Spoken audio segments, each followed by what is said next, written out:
Merci pour ton onction sur ton serviteur que tu as choisi pour nous parler de ta part. Merci Père. Parle, tes serviteurs écoutent. Au nom de Jésus. Amen. Bonjour à tous. Nous bénissons le Seigneur pour sa grâce qui s'est renouvelée ce matin. Y a-t-il des gens qui ont expérimenté la main de Dieu cette semaine? Alléluia. Y a-t-il des gens qui étaient là avec nous cette semaine, le mercredi, le jeudi et le vendredi? Est-ce qu'on peut acclamer le Seigneur pour cela?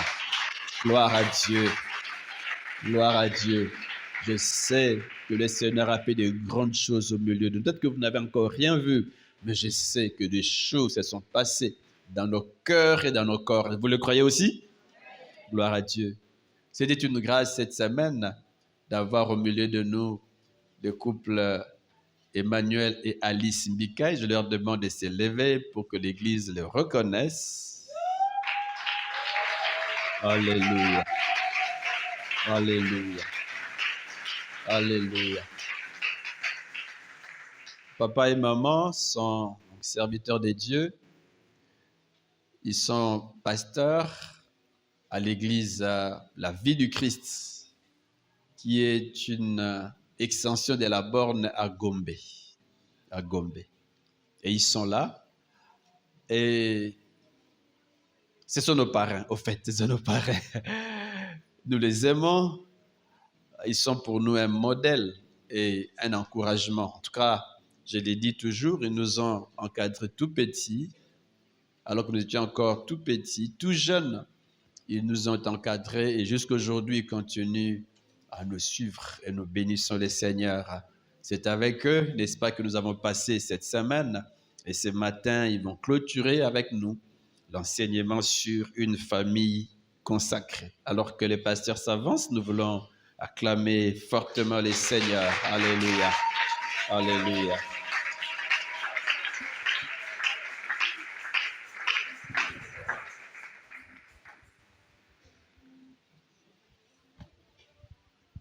Alléluia.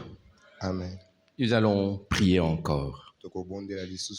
Éternel Dieu, nous bénissons ton nom et nous te rendons toute la gloire. Seigneur, de toi vient toute famille. Tu nous as créés à ton image. Et Seigneur, non seulement tu nous as créés à ton image, mais tu nous conduis jour après jour. Oh, merci Dieu pour la race humaine qui se perpétue. Que ton nom soit béni. Et ce matin, nous aimerions encore t'écouter. Seigneur, nous disposons nos corps à recevoir ta parole. Seigneur, fais que nous soyons des auditeurs attentifs qui écoutons et retenons et que par la suite nous soyons capables de l'appliquer à nos vies. Seigneur, fais-nous du bien au travers de ta parole. Parle à ton peuple. Merci Dieu. Simple instrument, je prie pour que tu m'utilises efficacement. Oh Seigneur, nous faisons taire toute voix qui n'est pas de toi. Et manifeste-toi puissamment en ce moment. Bénis ton peuple. Au nom de Jésus. Amen. Amen. Encore une fois, bonjour tout le monde. Nous avons été heureux d'être avec vous pendant cette semaine. Et ensemble, nous avons appris ce que c'est la famille consacrée à Dieu. Et plusieurs ont répondu présent. Et nous bénissons Dieu pour cela. Nous bénissons Dieu pour votre pasteur et son épouse qui nous ont invités et nous sommes heureux d'être au milieu de vous. C'est un couple que nous avons vu tout jeune et maintenant nous nous rendons compte qu'ils grandissent encore. Que Dieu soit loué. Que Dieu soit loué pour chacun de vous qui êtes présents maintenant. Et parce que si vous n'étiez pas là, nous n'allions pas apporter cette parole. Que Dieu vous bénisse. Je bénis mon épouse qui est toujours avec moi. Même quand elle est mal en point, elle est toujours là. Que Dieu la bénisse. Amen. Alors pour ceux qui n'étaient pas là avec nous depuis mercredi, nous avons parlé de la famille. Et famille consacrée à Dieu. Nous avons pris 2 exemples de familles dans la parole de Dieu. En l'occurrence, les familles de Job et de Joseph. Nous avons vu comment Job est un homme consacré à Dieu. Et il n'est pas resté seul à se consacrer à Dieu. Il a influencé toute sa famille à se consacrer à Dieu. Et si bien que malgré le fait que ses enfants étaient grands et qu'ils étaient déjà autonomes, Job a continué à être en relation avec eux. Et quand ils fêtaient entre eux, le jour suivant, le père le rassemblait pour prier. Prier pour les purifier. Prier pour les encourager à être près de Dieu. Et Job l'a fait sans se fatiguer. Et nous avons trouvé que c'était un homme formidable. Et c'est pourquoi la Bible parle de cet homme que nous pouvons prendre en exemple. C'était dans l'Ancien Testament. Ensuite, nous avons parlé de Joseph, l'époux de Marie, la mère de Jésus. Un homme formidable, un homme discret, qui ne voulait pas vilipender sa femme malgré la grossesse qui était arrivée sans qu'il en soit l'auteur.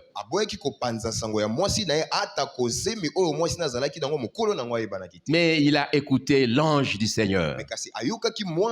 Et en écoutant l'ange du Seigneur, il a mis de côté sa propre volonté pour faire celle de Dieu. Oh, c'était un mari responsable. Et l'ange lui parlait souvent. Et quand l'enfant est né, lui et sa femme sont allés le présenter à Dieu. 8 jours après sa naissance. Et ils ont montré qu'ils étaient sur la voie de Dieu. Et quand l'enfant a eu 12 ans, ils l'ont amené avec eux à Jérusalem où ils commémoraient chaque année la Pâque. Et après la fête, ils n'ont pas revu leur enfant en chemin faisant. Mais ce couple qui vivait en harmonie, l'un n'a pas incriminé l'autre, mais ensemble ils sont retournés à Jérusalem pour rechercher l'enfant qui était resté.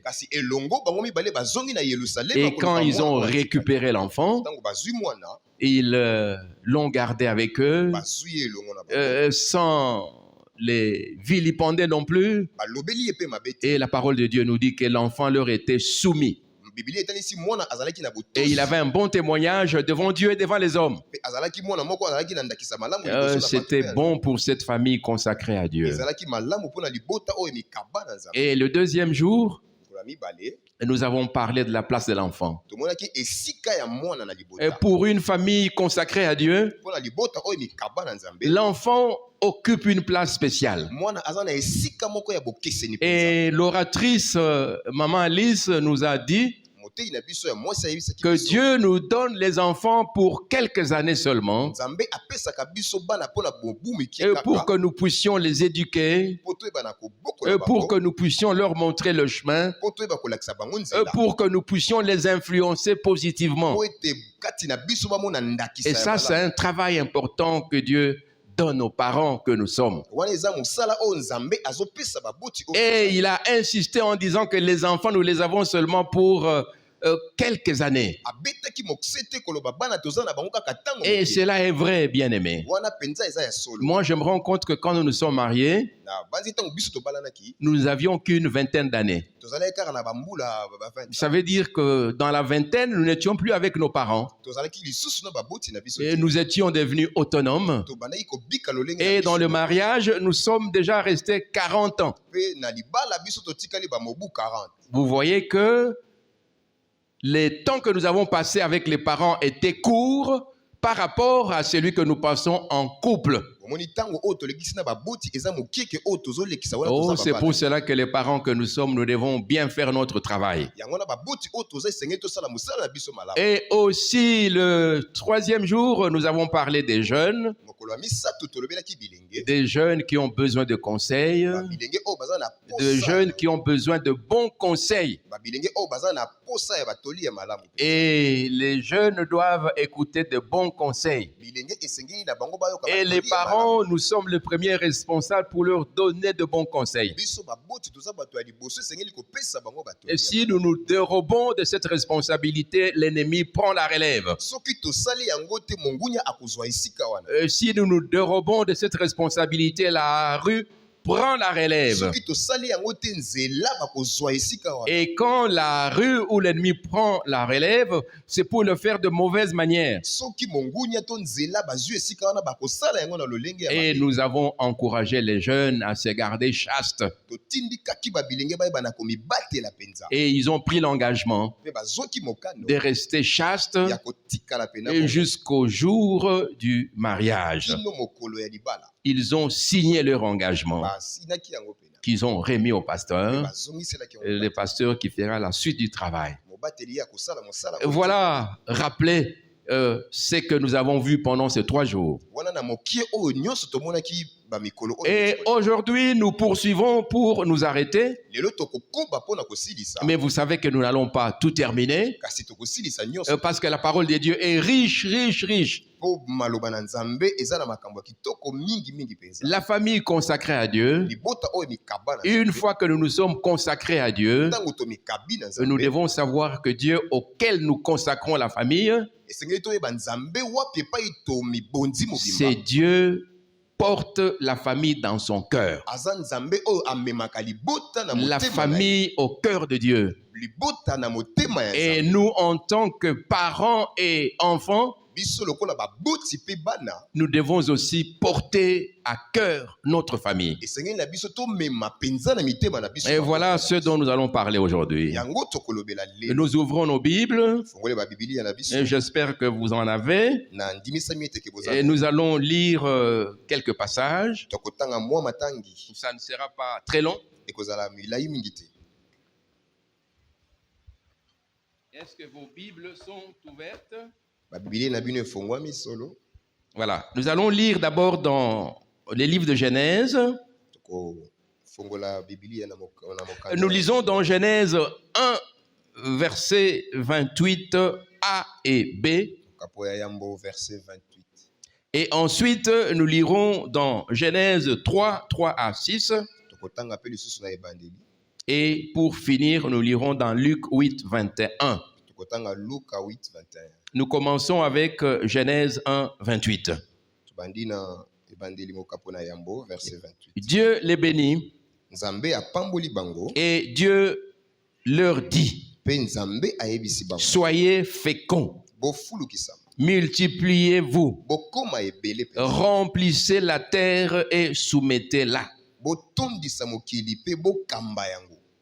Et nous allons maintenant dans Genèse 3, 3 à 6. Et là, nous lisons ceci. On peut même commencer au début. Le serpent était le plus rusé de tous les animaux de champ que l'Éternel Dieu avait fait.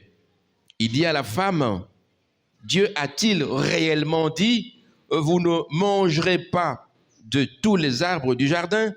La femme dit au serpent: nous mangeons du fruit des arbres du jardin.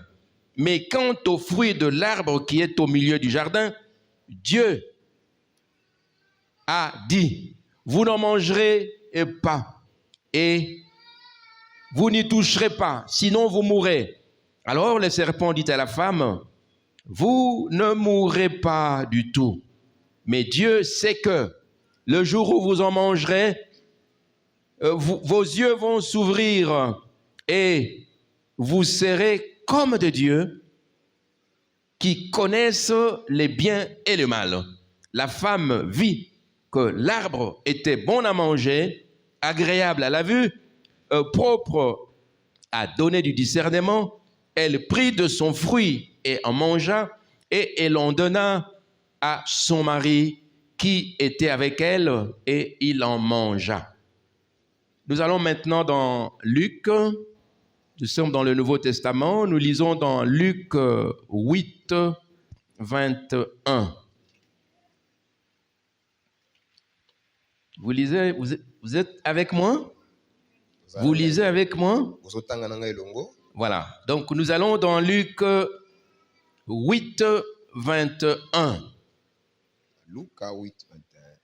Mais il leur répondit, ma mère et mon père, ce sont ceux qui écoutent la parole de Dieu et la mettent en pratique. Amen. Amen. Pour ce matin, bien-aimés, nous allons voir comment la famille est au cœur de Dieu. La famille est au cœur de Dieu. Et la famille occupant une bonne place dans le cœur de Dieu, nous qui sommes parents, nous qui sommes enfants, nous devons nous occuper de la famille. Bien aimé, la famille est une institution essentielle pour Dieu. Elle est au cœur de Dieu. Dieu qui a trouvé qu'il n'est pas bon que l'homme soit seul. C'est ainsi qu'il lui a fait une aide semblable à lui. De la première page de la Bible, nous voyons Dieu bénir l'homme et la femme. Il leur dit, soyez féconds, multipliez, remplissez la terre et l'assujettissez. Et Dieu a ordonné la bénédiction pour l'homme et la femme. Et la Bible nous certifie que Dieu attache une importance capitale à la famille. Parce qu'à travers la famille, Dieu peut accomplir beaucoup de grandes choses. Avec la famille, Dieu peut changer le monde. Vous voyez par exemple, lorsqu'un enfant vient au monde, il est issu de deux parents. Et si ces deux parents sont de chrétiens et qu'ils sont sérieux et consciencieux, cet enfant peut être en bénédiction pour plusieurs. J'aimerais, le Saint-Esprit me souffle ici, l'exemple de notre pasteur Vernon, qui nous a déjà précédé dans la gloire. Cet homme est né de ses parents, mais étant devenu chrétien, il a suivi le Seigneur, et en suivant le Seigneur, il a influencé un grand nombre de personnes dans ce monde. Il a enseigné la parole de Dieu et il a influencé beaucoup de monde. Et aujourd'hui, partout vous entendez parler de l'église La Borne, c'est le pasteur Vernon. Cette église est ici en RD Congo, et en Afrique, et partout dans le monde entier. Et voilà ce que Dieu peut faire de la famille. un enfant né de parents chrétiens, de parents consciencieux, mais qui est devenu une bénédiction pour un plus grand nombre. N'est-ce pas merveilleux? Parce que Dieu promet aux enfants de Dieu qui le respectent, qui les craignent, de bénir leurs enfants jusqu'à 1000 générations. Et imaginez autant de chrétiens qui respectent Dieu, qui vivent la parole de Dieu. Combien de générations seront influencées?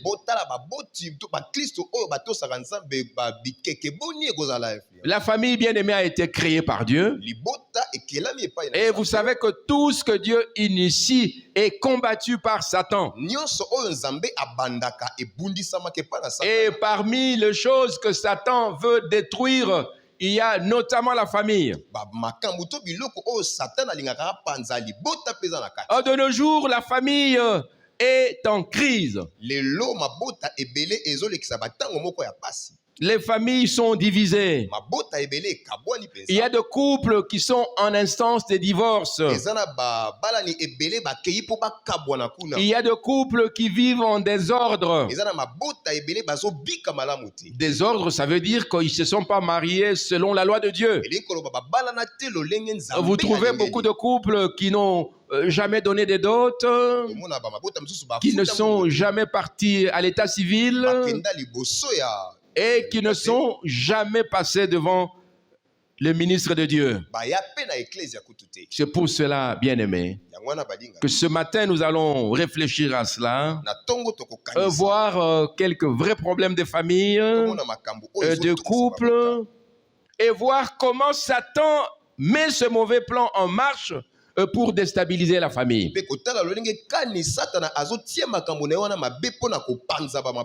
Et nous allons essayer de comprendre cela. Oui, pour les familles, c'est important de prier. Et nous avons parlé de cela pendant ces 3 jours.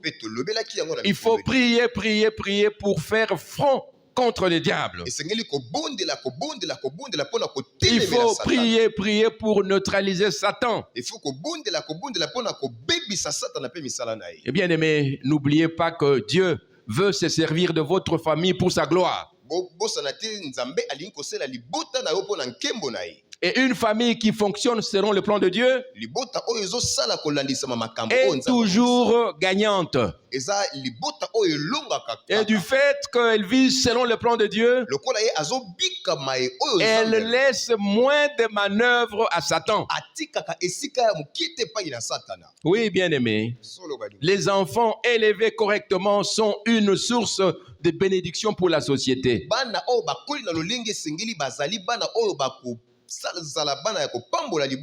Et nous, les familles chrétiennes, nous sommes appelés à être une bénédiction pour plusieurs. J'ai entendu parler des enfants japonais. Les enfants japonais sont éduqués pour respecter le bien-être collectif. Ils ont appris d'abord à penser à l'autre avant de penser à eux-mêmes. Et lorsque vous invitez un Japonais avec d'autres personnes, si vous lui posez la question, est-ce que tu veux déjà prendre l'apéritif? Tant que les autres ne sont pas encore arrivés, il va dire non. Parce qu'il pense à l'autre. Et je crois que vous avez vu comment les Covid avaient décimé les gens dans le monde entier. Mais ça n'a pas autant tué au Japon. Pourquoi? Pourquoi? Parce que les Japonais qui étaient loin de leur famille, ils ont préféré rester là où ils étaient pour ne pas rentrer et contaminer les autres.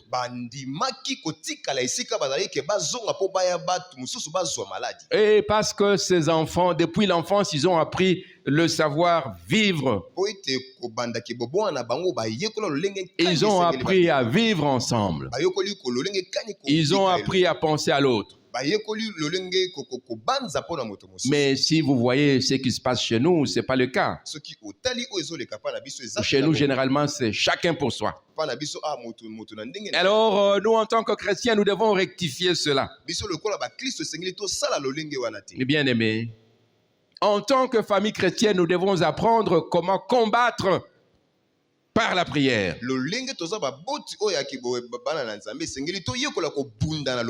Pour bâtir notre famille sur Dieu et sur sa parole. Est-ce que vous comprenez?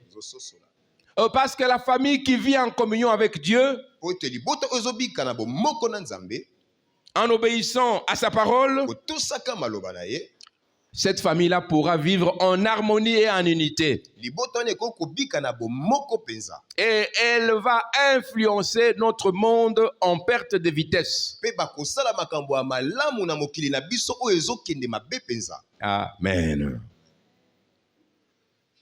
Car la Bible nous recommande, bien-aimés, de ne pas nous conformer au siècle présent,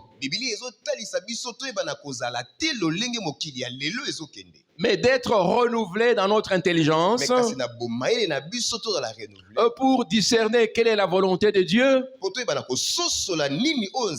ce qui est bon, agréable et parfait. C'est ce que nous dit Romains 12, 2. Bien aimé, à bien d'égards, nous accordons beaucoup d'importance à ce qu'il ne fallait pas. Parfois, nous accordons beaucoup d'importance à ce qui est dérisoire. Et quand dans nos familles, nous n'accordons pas d'importance à ce qui est essentiel, en ce moment-là, nous donnons beaucoup de force à l'ennemi. Et cela au détriment de ce qui est essentiel, très important pour nos familles. Je crois que vous l'avez déjà observé. À la rentrée des classes, les jours qui précèdent la rentrée des classes, surtout à l'école primaire, vous verrez la ville en ébullition. Tous les parents sont en train de chercher à acheter des uniformes, des cahiers, de jolies chaussures, et toute la ville bouge. C'est bon. Je ne condamne pas cela. Mais à quel rythme voyons-nous les parents qui s'asseyent autour du feu? Je suis en train de parler autour du feu ou au clair de la lune. Au clair de la lune, sans Eza Kongala. Parce que souvent, vous savez que la SNEL nous fausse toujours compagnie. Combien de parents ont le temps de s'asseoir avec leurs enfants en train de changer avec eux, en train de changer avec eux, en train de parler avec eux sur les aléas de la vie, sur le problème que l'humanité connaît? Combien de parents sont avec leurs enfants ensemble, en train de leur parler de Dieu, en train de les éclairer sur la manière de suivre Jésus, de s'attacher à lui? Très peu. Ce temps-là, on ne l'a pas. Je me rappelle, il y a quelques années en arrière, en ce moment-là, nous habitions la cité Mamobutu. À une certaine heure, le soir, le quartier était tranquille. On n'entendait presque pas de bruit. Pourquoi? C'était à ces heures-là que toutes les familles s'asseyaient et méditaient, priaient. Et ça,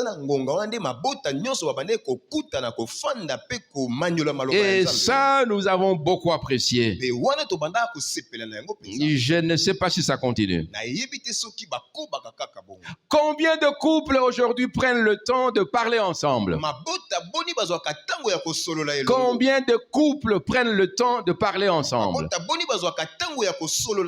Messieurs et madame, de changer, de parler de tout et de rien, pas sur un ton élevé, mais en train de dialoguer, en abordant tous les sujets possibles pour bâtir leur mariage. Combien de couples s'asseyent où l'homme pose la question à sa femme: Madame, comment trouves-tu notre couple? Qu'est-ce qui ne marche pas? Qu'est-ce que tu me reproches? Qu'est-ce que je peux améliorer? Combien de couples s'asseyent où Madame demande à son mari de lui dire ce qui ne va pas?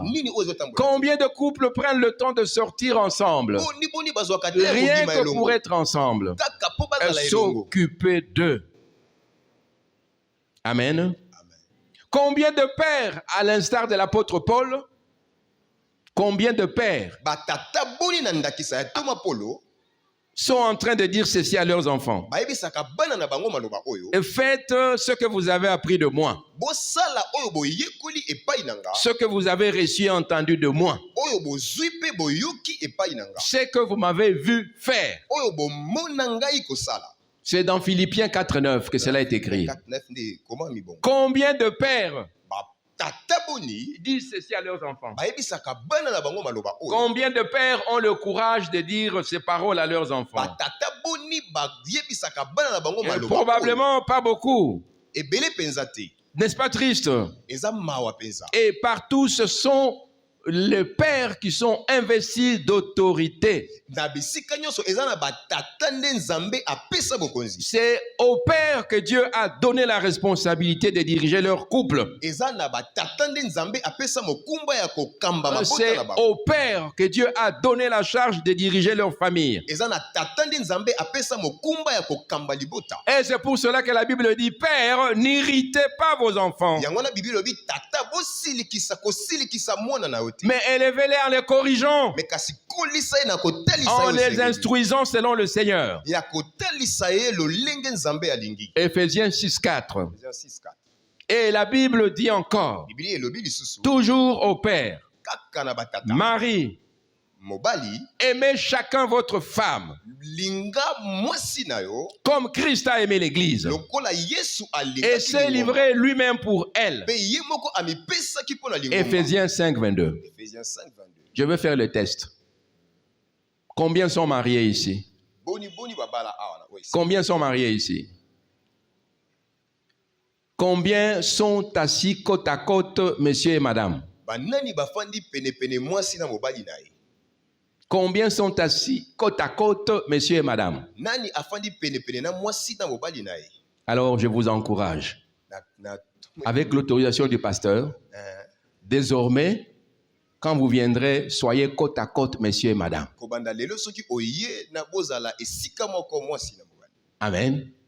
Même si madame est au protocole, le pasteur va permettre que son mari soit à côté d'elle quand elle va s'asseoir.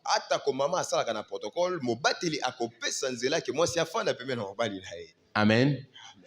Ou parfois, nous avons des difficultés, ou nous avions des difficultés à l'église Laborne pour savoir que tel frère est le mari de telle sœur.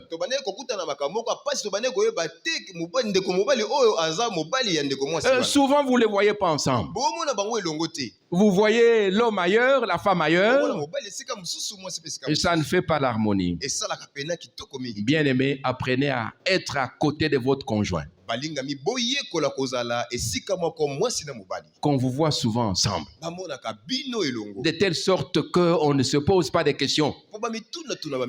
Alors, quand vous êtes avec votre épouse, il faut avoir l'habitude d'être gai. de rire beaucoup. Souvent, quand vous voyez un homme à côté d'une femme et que l'homme est en train de beaucoup rire, souvent ce n'est pas sa femme. Avec sa femme, il est trop sérieux. Non, s'il y a une femme avec laquelle il faut beaucoup rire, c'est votre femme. Et s'il y a un mari avec lequel il faut beaucoup rire, c'est votre mari. Et s'il y a un homme à qui vous devez donner des bisous, c'est votre mari. S'il y a une femme à qui vous devez donner beaucoup de bisous, c'est votre femme. Alors, un conseil, si vous ne donnez jamais des bisous à votre femme, n'en donnez pas aux femmes des autres. Si vous n'avez jamais donné des bisous à votre mari, n'en donnez pas aux autres hommes. Est-ce que vous m'avez compris? Bien-aimé, la famille est au cœur de Dieu. La famille est au cœur de Dieu. Le Créateur lui-même déclare ceci dans la parole. Il a promis ceci à Abraham. Toutes les familles de la terre seront bénies en toi. Genèse 12, 3. L'Éternel assure également sa bénédiction jusqu'à 1000 générations des familles de ceux qui lui obéissent. Et cela est écrit dans Exode 26. Les paroles indiquent clairement l'importance de la famille aux yeux de Dieu.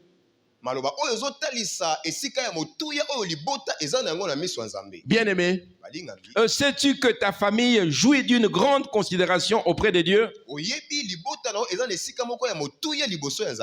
C'est ainsi qu'il faut absolument obéir à cet ordre.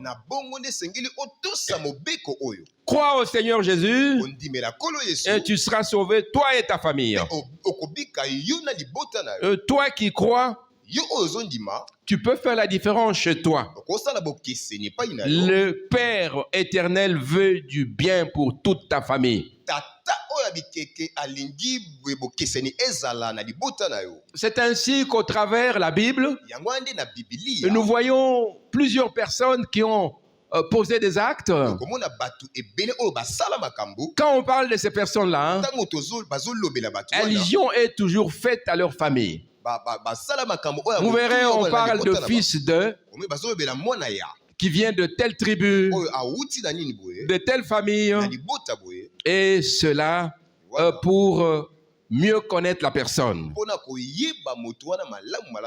Et lorsqu'on connaît quelqu'un, on sait attendre de lui ce qu'il faut.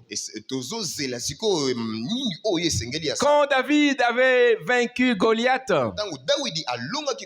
au-delà de cette victoire, et lorsque Saül s'est renseigné,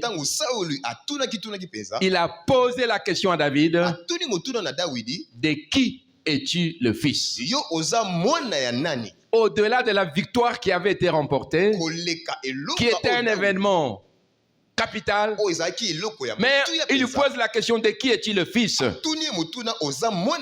Et David répondit: je suis le fils de ton serviteur Isaïe. Bethléemite. Cela est écrit dans 1 Samuel 17, 58. Quand Saül posait la question à David, c'était pour savoir de quelle famille il venait. Malgré la victoire, Saül tient à connaître exactement les origines du libérateur. La famille étant au cœur de Dieu, l'Éternel en a donné une à chacune de ses créatures. Il n'y a pas quelqu'un qui existe sans avoir une famille. Chacun a une famille. Dieu donne une famille à ceux qui étaient abandonnés. David était le plus petit dans sa famille et sur qui l'attention n'était pas tournée.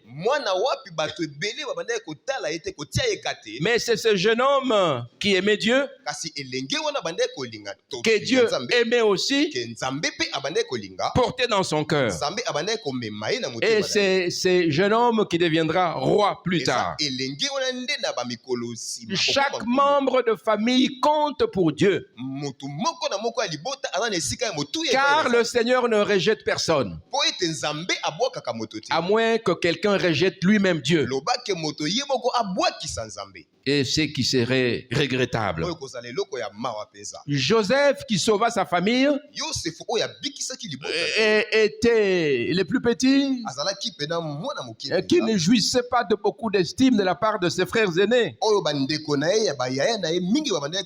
Mais Dieu l'a choisi et l'a utilisé pour le salut de sa famille. Amen. Bien-aimés, de solutions à votre situation difficile actuelle dans la famille peuvent être trouvées à partir de toi. Aimez votre famille. Aimez votre famille biologique. Et ne la détestez pas. S'il vous plaît. Et vous qui êtes chrétien, vous qui êtes chrétienne, ne négligez pas de prier le Père. Ne négligez pas de prier le Père, duquel tire son nom toute famille dans les cieux et sur la terre. Faites en sorte qu'il n'y ait pas de divergence dans votre famille qui subsiste.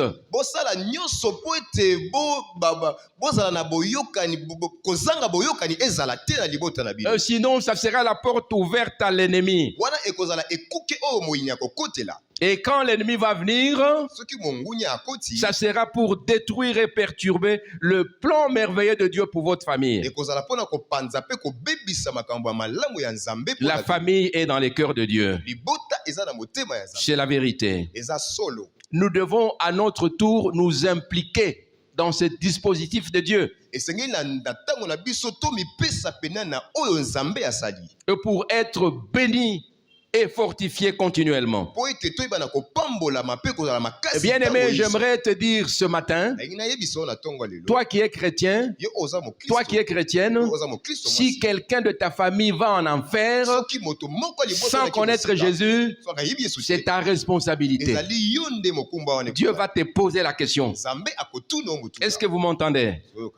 Vous êtes responsable. Si quelqu'un de votre famille n'est pas évangélisé. La parole de Dieu dit de commencer par Jérusalem. Jérusalem, c'est ta maison. Jérusalem, c'est ta famille. Il faut commencer par là. Et bien aimé, moi je parlais de Jésus à mes frères. Je parlais de Jésus à mes sœurs. Et j'ai parlé de Jésus à mes parents. J'ai parlé de Jésus à ma mère. Moi, j'ai affermi mon épouse dans la foi. Ma mère, en catholique convaincue. Non, elle est, jusqu'à présent, elle est catholique convaincue. Pour elle, ou c'est Marie, ou c'est rien d'autre. Mais je l'ai évangélisé. Je lui ai parlé de Jésus. Je lui ai fait faire la prière d'acceptation de Jésus. Elle a dit oui à Jésus. Moi, je me suis dit, tu peux continuer à parler de Marie, mais comme Jésus est dans ton cœur, l'essentiel est fait. Bien-aimé, il faut parler de Jésus aux membres de votre famille. Dieu a chaque famille à cœur. Ta famille a de la place dans le cœur de Dieu. Et à plus forte raison, toi-même, tu dois t'occuper de ta famille. Si Dieu porte chaque famille à cœur, c'est pour que chaque famille le glorifie.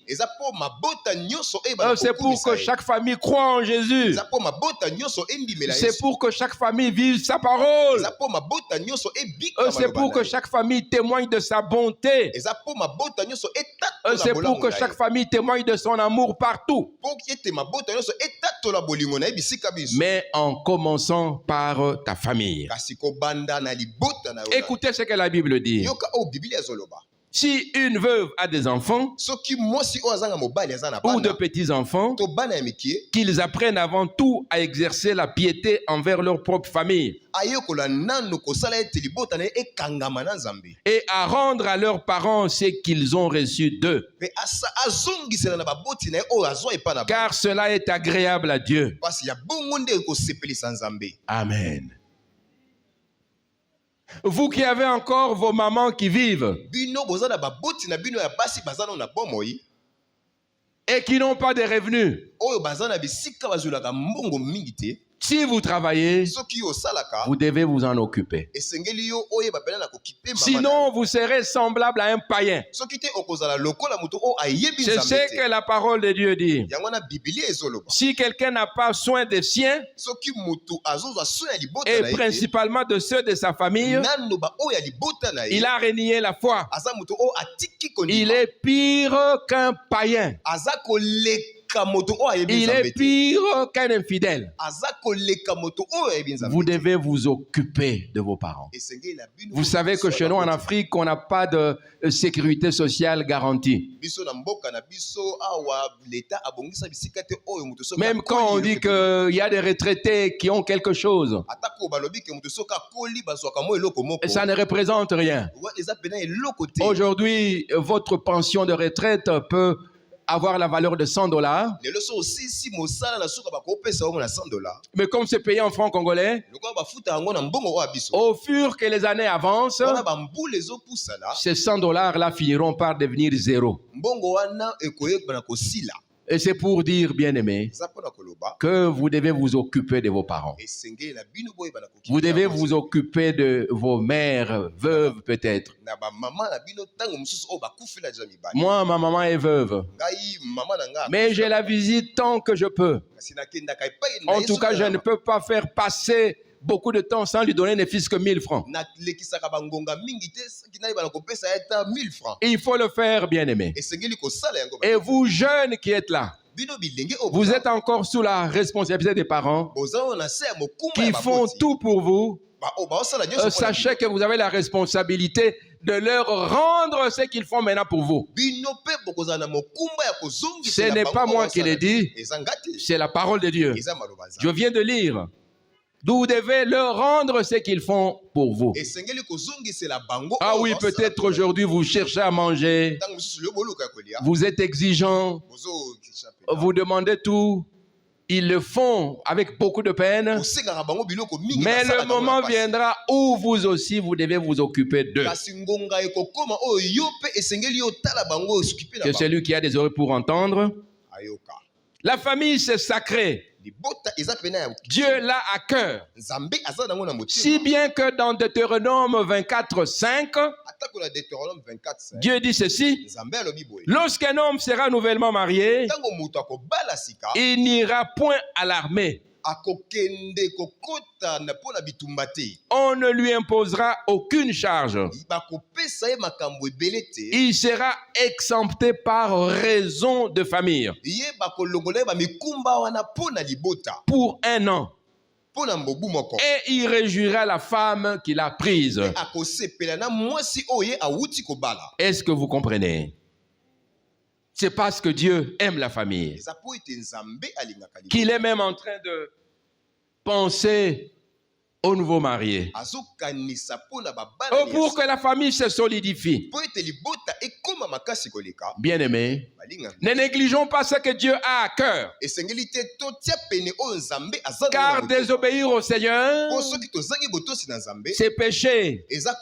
Or, la Bible affirme, oui, c'est lui qui suit toute la loi, mais désobéir à un seul commandement est coupable de tous. Jacques 2:10. Père, Mettez-vous à l'ouvrage en prenant la résolution de rapprocher votre famille de Dieu. Père, mettez-vous à l'ouvrage d'encourager votre maison à croire en Jésus, à marcher avec Dieu par la prière régulière, par la méditation et la pratique de la parole de Dieu. Apprenez votre progéniture à aimer Dieu. Apprenez à votre progéniture à lutter contre les diables, à les chasser s'il le faut. Faites-en votre mode de vie de tous les jours dans votre famille. Maman, prenez les choses en main. Si papa est absent ou démissionnaire, jeune, prenez-vous en charge, car les jours sont mauvais. Enfants, ramenez les parents à Dieu. Ramenez les parents à Dieu. Vous pouvez même leur rappeler, papa, tu dois aller à l'église. C'est ce que le pasteur nous a dit. Nous avons des amis qui ne priaient pas, qui ne s'intéressaient pas à Dieu. Mais parmi leurs enfants, il y en a eu un qui a commencé à aller à l'école de dimanche. Et il n'allait pas à l'église. Et l'enfant qui allait à l'école de dimanche, je crois qu'il n'avait même pas encore 10 ans. Quand il rentre à la maison, il dit à son papa, papa, maman, vous devez venir à l'église. Dans notre église, on prêche de bonnes choses. Et les enfants continuent à insister, et jusqu'au point où les parents sont venus à l'église. Ils ont commencé à l'église. Ils ont accepté Jésus à partir de l'enfant insistant. Et aujourd'hui, ce couple-là est debout dans le Seigneur. C'est ce couple-là qui est responsable du ministère couple et famille à notre église Arche de l'Alliance Massina. Vous pouvez aller le vérifier. Mais leur évangéliste, c'est l'enfant. C'est pour dire, jeunes, vous avez un rôle à jouer. Enfants, vous avez aussi un rôle à jouer pour ramener vos parents au Seigneur. Donc, ne soyez pas timides. Ne restez pas indifférents. Oh, ne dites pas que ce sont des parents. Avec Jésus, ils sont petits. Il faut les encourager à venir vers Jésus. Frères, sœurs, nous sommes en définitive invités à former une famille en Christ. Face au groupe qu'il a informé que ses frères et sœurs l'attendaient dehors, ils ont dit à Jésus, tes frères, sœurs, mères t'attendent dehors, et que lui était en train de prêcher, et il n'est pas allé. Il a répondu à ses émissaires en ces termes, ma mère et mes frères, ce sont ceux qui écoutent la parole de Dieu et qui mettent en pratique, qui la mettent en pratique. Bien-aimé, Dieu a la famille à son cœur. Dieu a ta vie dans son cœur. Dieu veut du bien pour ta famille. Dieu veut du bien pour toi. Mais ce qu'il te demande, c'est d'écouter sa parole et de l'appliquer chaque jour pour être béni. Soyez bénis. Soyez bénis.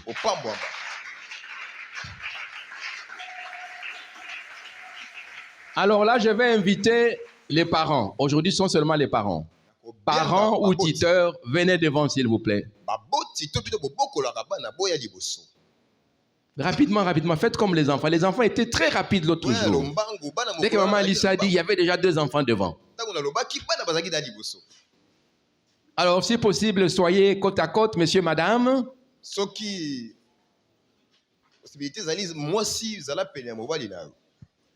Si madame n'est pas là ou monsieur n'est pas là, vous allez tenir votre cœur.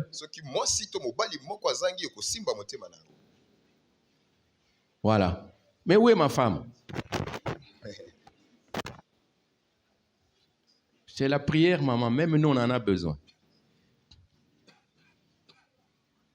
Tout le monde est là? Alors, je vais vous faciliter la tâche en vous proposant une prière que notre traducteur va aussi dire en lingala. Alors, si c'est à côté de votre madame, il faut la tenir. Vous la tenez bien. Je souhaite que vous teniez comme je tiens maman Alice. Et maman Alice, tu me tiens aussi comme ça. Voilà. Ça montre que c'est l'unité, n'est-ce pas? Et c'est très important d'être ensemble. Ne négligez pas d'être toujours avec votre conjoint. C'est très important. Même quelqu'un qui pouvait être en train de chercher à monter un coup contre vous, mais dès qu'il va voir ensemble, en train de vous tenir, il dit, oh, c'est un couple. Amen. Nous allons prier. Seigneur Jésus, nous venons auprès de toi. Seigneur, tu nous dis que tu portes la famille dans ton cœur. C'est une joie pour nous. Mais Seigneur, nous ne voulons pas faire seulement ce constat. Nous aimerions aussi vivre cela dans nos couples et familles. Donne-nous, Seigneur, d'être de véritables conjoints qui aimons l'autre. Donne-nous, Seigneur, d'aimer nos enfants. Donne-nous, Seigneur, de porter le conjoint dans notre cœur. De tout faire pour la rendre heureux, heureuse. Seigneur, je sais que par moi-même, je suis incapable de le faire. Mais c'est pourquoi je demande ton aide. Viens, Seigneur. Aide-moi. Viens, Seigneur, à mon secours. Viens, Seigneur. Fortifie-moi. Oh, je veux, Seigneur, continuer jusqu'à ce que tu reviennes. Et que tu me trouves fidèle dans cette option.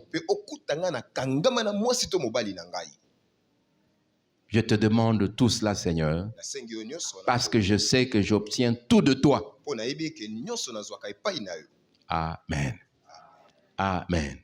Ce n'est pas fini. Si celle ou celui qui est à côté de vous, vous allez lui donner un bon bisou. Ce n'est pas réservé seulement aux jeunes mariés. Allez, on va aller ensemble. Non, non, il ne faut pas être pressé. On va aller ensemble. Je vais donner un coup. Je dis 1, 2, 3. À 3, tout le monde donne un bisou. Amen. On se regarde déjà. On se regarde. 1, 2, 3. Amen. Vous pouvez regagner vos places.